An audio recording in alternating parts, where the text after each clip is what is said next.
Hello and welcome to this special bonus episode of The Dairy Edge. Teagasc are running a weekly Let's Talk Dairy webinar series, which is also being made available as a podcast.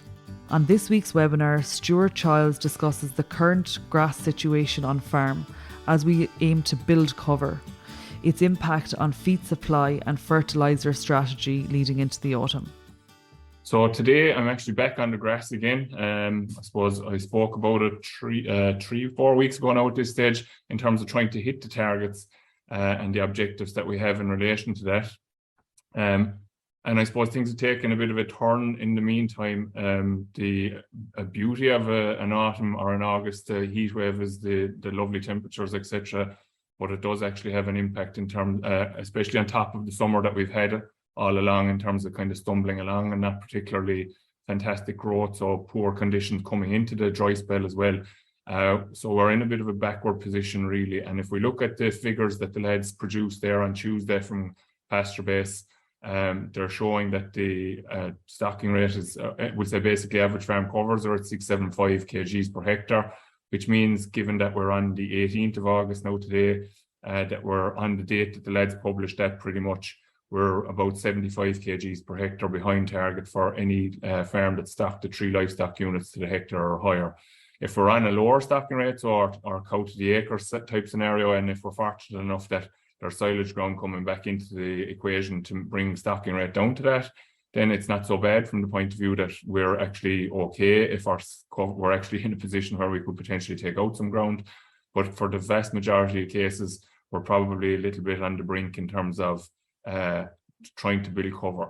Now that said, I'm only just trying to make people aware of it really. I'm not trying to be negative about it. It's been fantastic weather, obviously getting very good value out of what grass is being grazed, but generally speaking there is silage going in, and I suppose I would have said a couple of weeks ago that would be an important piece of the jigsaw anyway in terms of trying to build cover, but it's actually going in order to hold cover in the vast majority of the scenarios that we're looking at the minute.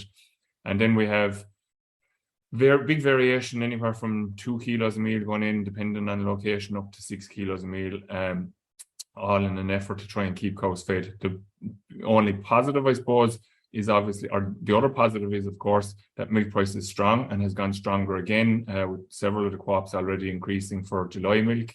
So that puts people in a very strong position for the payout that they're going to be getting for the milk that they're selling. That said, I suppose the question I'm going to pose to people today is, should you actually be milking every cow that you're going to carry on the farm, or that you are carrying on the farm currently? And from that point of view, I mean that, yes, there is a very good payout, but I think if people were to look at milk recording figures, they would find that there's probably a proportion of cows that could actually leave the system and not necessarily impact in terms of financials really that dramatically, because if we're paying it out to bring it in, even though we're getting well paid for the milk that's going out in the lorry, the actual profit level mightn't be that significant in the overall scheme of things. And look, it's very, I suppose, unique and specific to every farm, because every farm is different in terms of grass position, different in terms of where they see themselves going in the next couple of weeks, we'll say, in terms of growth now that the rain has come. And then there are farms that have little or no rain got, actually, in spite of all the thunderstorms around the country in the last few days, and are still very much backs to the wall in terms of grass situation. So I think we just need to be conscious of, and I suppose, dare I say it, I suppose people are conscious as well of not actually getting rid of stock from the point of view of the talk of cow culling schemes, etc., and all this that's going on around emissions and so forth. But at the same time, I think invariably in the past, like we're only talking about a handful of cows here, and invariably in the past where people are trying to hold on to stock for different reasons, be it extra land coming up, all this kind of stuff, it generally doesn't actually pay that well to do that. So now look, I suppose if we're talking about 5,000 a cow for a cull, as was on the journal there a fortnight ago or 3 weeks ago, you would be saying, okay, would you try and hang on there? But look, that's all speculation, and I think you have to really deal with the here and now in a lot of cases as to see whether it's justifiable. And that scheme could be a good bit away anyway. And then there's also talk that it could be on a base year of a couple of years ago. So maybe you might have more cows than you had a couple of years ago, and that culling isn't going to be all that significant from that point of view. So I suppose the big thing that I would say to people is that you need to obviously know what your farm cover is now, and you have to make a decision then as to what you're going to do. Bit of a tricky scenario, I suppose, this week in that the rain has come now, and we'll say growth rate obviously from last week into this week is going to be slightly misleading from the point of view of you're not going to have savage growth, but the growth is actually potentially coming. So I've seen some very good photos from some of the farmers that I've been in contact with there, where water just maybe in one particular picture, roof water off of a shed was flowing out onto a section, and the difference in growth in that area, because he actually didn't get a lot of rainfall, I suppose, and obviously there was a lot more water fell on the section because of where the pipe was coming out off the shed, that got quite a lot of water. And the difference that made to growth is actually, I suppose, quite remarkable, really. And I suppose, again, even though we're kind of talking about building covers, we're actually looking at walking the farm every 5 days over the next couple of weeks in order to try and keep a handle on where things are going and making the right decisions to try to make sure that our cover still goes some bit of the way to hitting target. Now, there is, I suppose, and this is speculation again on my behalf, I suppose there is a good chance that given the way the forecast is looking for the forthcoming week, that there's kind of a bit unsettled, but obviously ground is very dry, very warm, soil temperature is very high. So we're going to get nitrogen mineralization. We're also going to see people applying some nitrogen as well, obviously, now that the weather has broken. So we should get actually, or there is a potential for a kind of a bounce in growth from all those factors coming into play, I suppose. And that could see us moving from a situation of being behind the curve to being ahead of the curve. And again, I suppose that would be the ideal scenario if we could bounce very quickly and recover very quick. But at the same time, I don't think we can just hope, as they say, isn't a strategy. So I suppose hoping for that to happen may not necessarily be a good thing. And I would think from the dry farms perspective, definitely that there is probably, and actually, you know, from heavy farms even as well, for whatever reason, it can be it's very strange. Heavy farms suffer when it's wet, but sometimes they can suffer maybe slightly delayed as well, but equally so kind of when the weather does get very dry as well in terms of grass quality and so forth. So even if we did start to get a big bounce in growth, there's probably scope for 1 or 2 paddocks that need correcting and tidying up still around the place, even though it wouldn't be your kind of normal advice. And definitely, I suppose, as we move into September, we probably want to move away from moors, etc., in fields on grazing platforms. But that said, grass quality and trying to build quality off of a good base is very, very critical to getting good cleanouts throughout that last rotation into October and especially into November when ground conditions get that little bit more tricky and so forth. So I suppose we're looking at a situation, as I said, where we're hoping for compensatory growth nearly in terms of a bounce from the heat, combined now with the moisture that has now come in a lot of cases, and with the mineralization that's naturally going to come following that very dry spell, along with levels of nitrogen that have gone out. So I suppose generally speaking, you'll have seen the advice that the lads were given. You're talking probably in or around your 18, 19 units, maybe still, where you have good growth, or where you have moderate levels of growth, I suppose 40s to 50s. If you're in a very low growth, and again, looking at the predicted growth rates from Melody on Tuesday, you can see that up to the lower part of Leinster, I suppose, the southeastern part of Leinster, we still have growth rates that are only predicted to be in the mid-30s at best. So it's questionable still for those farms as to whether they should be applying nitrogen, because the growth just isn't there to take it up. So we maybe need to hold off another week there. I suppose on average, I would say, just looking at the map, that we're probably looking at somewhere in the mid-50s for most farms across the country, on the basis of Elodie's figures there on Tuesday. So that would say that we should be applying nitrogen now at this stage, and that would be okay to do so. So as I said, the 15, 20 units, and then I suppose we're beginning to move into a situation where we want to consider blanket spreading on the farm. Again, the decision around that will probably be made in the next 2 weeks, kind of, we'll say, depending on what way things go. But we're generally looking at maybe somewhere 25, 30, maybe 25 to 30 units, depending on stocking rate, there around the start of September, late August. In order to get maximum return from that fertilizer, it's better to be applied early. So, as I said, the question that has to be asked, I suppose, we've talked about the grass growth side of things, and that's the availability piece. What's the demand situation on one's farm then? So again, just looking at some examples that I've seen in the last couple of weeks, farms, I suppose, if we look at the average milk yield, there's good milk there. There's 22, 23, maybe even 24 litres on farms being produced, and that's very good output. But obviously, that's the average output of your herd. So there are cows within the herd that are producing quite low volumes of milk, and I think we need to be critically looking at some of those cows, seeing there are definitely cows that I see looking at milk recording results that they have no business on the farm the coming year, and they should really be called now straight away, because they're not performing right now and they're not going to perform into the future either. Poor genetics, poor for maybe other reasons as well, just generally, I suppose, genetics, that they don't have the ability to produce what the herd is producing, and they're never going to do it. So the way to make the herd faster is to cull the slowest buffalo, as they say.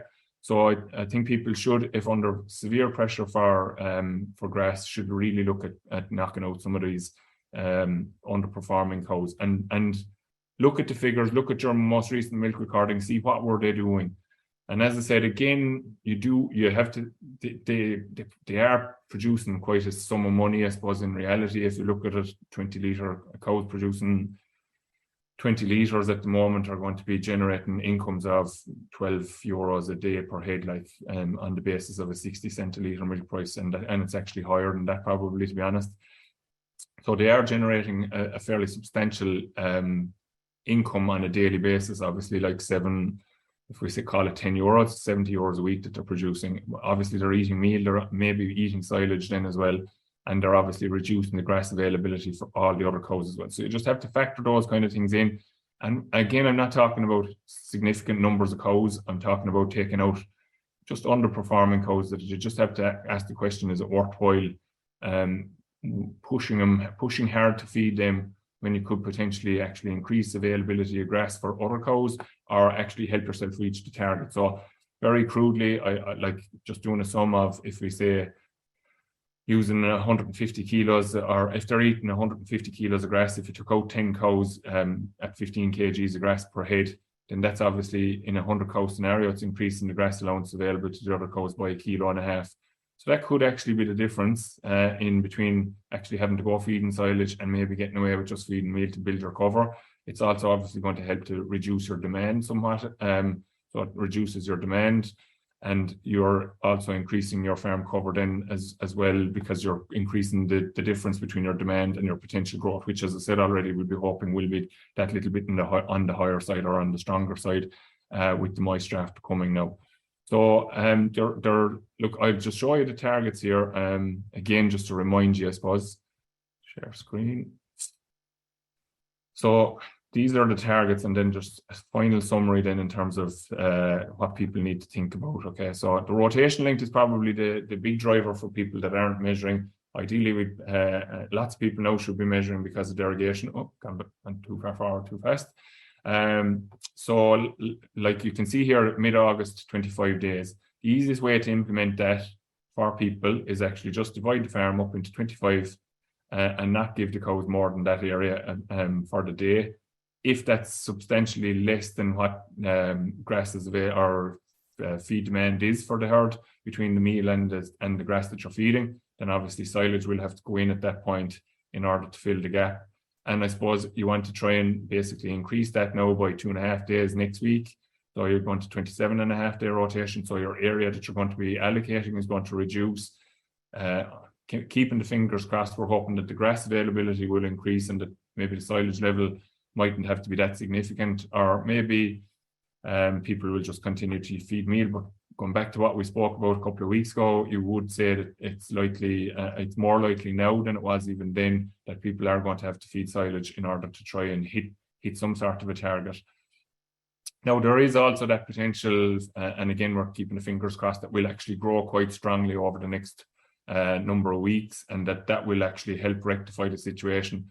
But again, we have to try and react now, maybe to try and create conditions. And in particular, the most important thing that people have to take away from today is you cannot let your farm cover drop below 500 or 550, really. I think if you're in that position already, you need to react very quickly, because you need to slam on the brakes and try and let grass start to build on the farm again. Otherwise, you're going to become coming under extreme pressure to build cover. It's no different to the spring, that 550 cover. Basically, you dropped farm cover down too low. There isn't enough density of grass basically to grow grass, and we just fall behind very quickly. And it'd be very disappointing, I suppose, given the milk price that's there this year, to end up inside too early. Especially if weather plays ball with us and you had the potential to be out. And then the other risk, of course, is that people stay grazing in spite of the fact that they don't have a lot of grass in the spring, is a long, hard slog then in terms of having to continue to feed cows inside when they should potentially be out, or definitely be outside, or ideally be outside. So that's the targets, as I said. Divide the farm into 25 sections, we'll say, or into 25. See where you should be pitching yourself in terms of the area available to cows.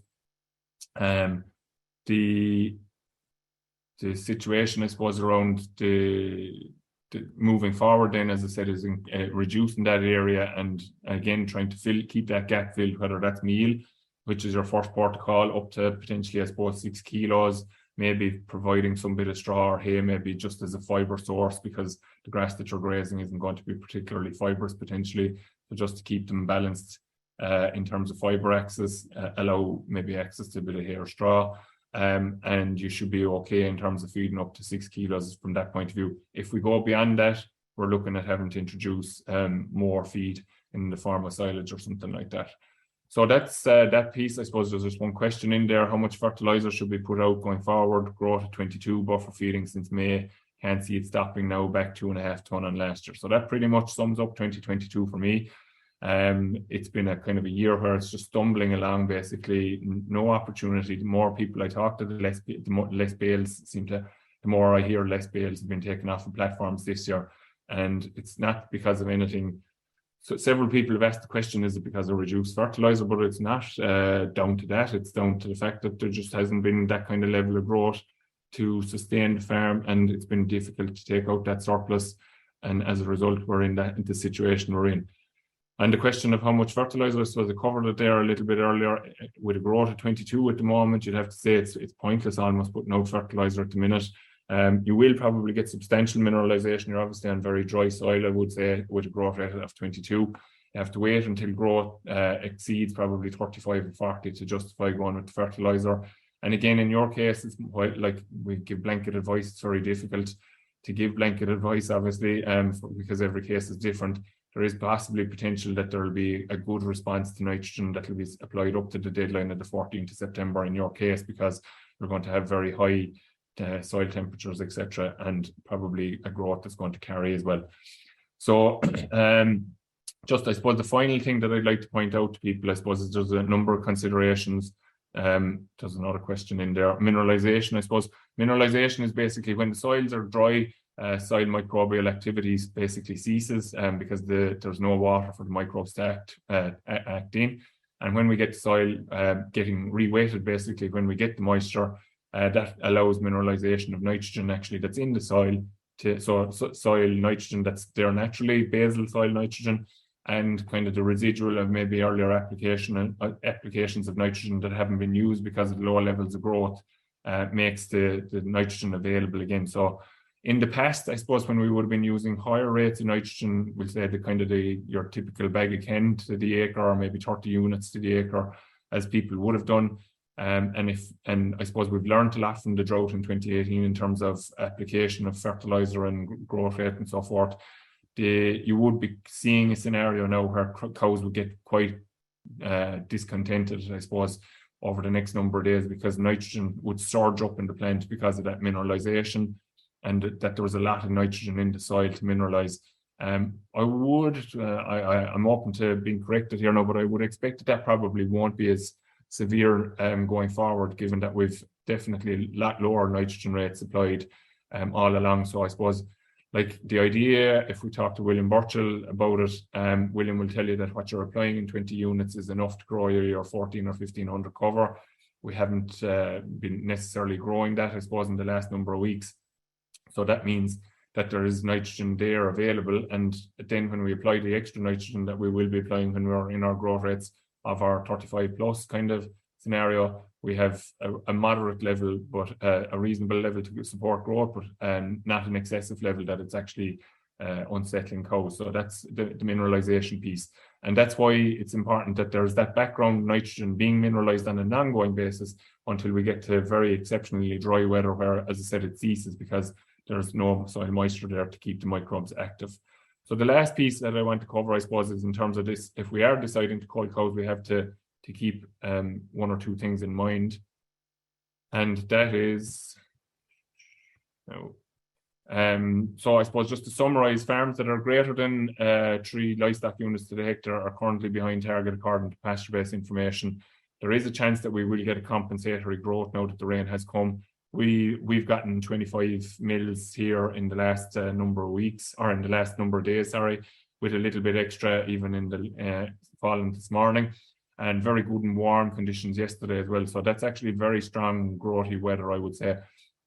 And we would expect that would drive things on a little bit. There is a very, very good milk price there, so it is very tempting to milk on the cows. But you have to remember, are the cows that you're talking about holding on to, are they all performing? So we need to look at those cows and make sure that they are all performing. There will be definitely, I will have no doubt in my mind, that there are 1, maybe 2 or 3 cows in every herd that if they were gone in the morning, you wouldn't actually notice an impact in the bull tank possibly, because they're just not really performing. I suppose given that the milk price is so good, it is, as I said, it's going to be tempting to continue on. However, input costs are high, and we maybe have to factor in that we will have to regrow the silage if we eat silage this year, because we've held on to it now. Obviously, there's a certain amount of silage going to be consumed anyway, and it'll have to be replaced. But just from the point of view of, are you going to feed cows that are underperforming just for the sake of keeping them and have to turn around and replace it? It's a big sum, it's an arduous sum to do. But like, if we factor all these things in, you could actually find that as good as the milk price is, that those 2 or 3 cows, as I said, are actually costing you money, or maybe break even at best. A very, very important point to note for people is the tax position. Big tax exposure coming this year, despite everything, despite the price of fertilizer, despite the price of feed. Tax exposure is going to be significant, and I spoke about it a number of weeks ago, and we spoke about it with Patrick going as well, that we need to be very conscious of that. And I suppose selling cows obviously is going to add to the revenue earned. So you need to factor in that if you're doing that, that maybe that there's a potential that you're going to increase your tax bill. So I think people really do need to talk to their accountant and spend wisely. We spoke about that as well a couple of weeks ago. But that there is scope for spending on foot of the good milk price year, and also good stock sales, obviously. So if you are selling stock, be conscious that you could get a bump in money, and that money could come on top of money. We'll say if you've been in the habit of calling cows later in previous years and you call them early this year, you could be kind of getting a double whammy in terms of cull cow position. So just people need to be conscious of that. And then a very, very significant one, I suppose, is winter housing and storage facilities. Our slurry storage date is coming forward in 2022 to the 8th of October. And now there's still the possibility that we will be allowed to spread some of the material that's generated up to the 15th of October again, but that is not guaranteed yet. So we are actually in essence kind of in the short term increasing our slurry storage by a week in all our areas. So how are you fixed for that? You need to look at your winter housing and your storage facilities in terms of that, and would culling cows or reducing cow numbers actually solve a problem for you in the short term. And it's very important that we do try to square that circle, I suppose, in terms of having adequate storage. We had a very kind January in 2022. We don't know what the January of 2023 will have, and we might need all the storage that we have available. So in summary, I suppose people need to sit down and, well, first off, you need to walk the farm, assess your grass position, know where you're at relative to the targets. And then secondly, you have to decide that if obviously you're behind target, if you're ahead of target, sure, quids in basically, I suppose. But that's it. I'd still say that people need to consider looking at some of the cows that they are milking. Are they justified? Cows that are, maybe any cows that are lame or anything like that need to be maybe dried off, maybe put to an outblock or something to increase availability. They're probably not producing that much milk. So just be ruthless, I suppose, in terms of the assessment of cows in that sense. And then the other thing, obviously, is to if you're behind target, obviously, then you have to ask the question of, should you carry all the cows that you have at the moment? And I'm talking about cows even maybe that potentially might be in calf even if they're not really doing the business for your farm. you should ask the question, do they have a position on your team? It's basically like the strongest 15 needs to be out all the time, and if there's any weakness in the team, there's a risk that the team is going to fail. So I suppose that's the long and the short of it. So in the meantime, all the best to everyone. Have safe farming for the week ahead, and we'll talk to you next week. Thank you. That's all for this week's Let's Talk Dairy webinar series. And don't forget to look out for more bonus episodes each week. I'll be back with our usual Dairy Edge interview on Monday, so do listen in then. I'm Emma Louise Coffey, and thanks for listening.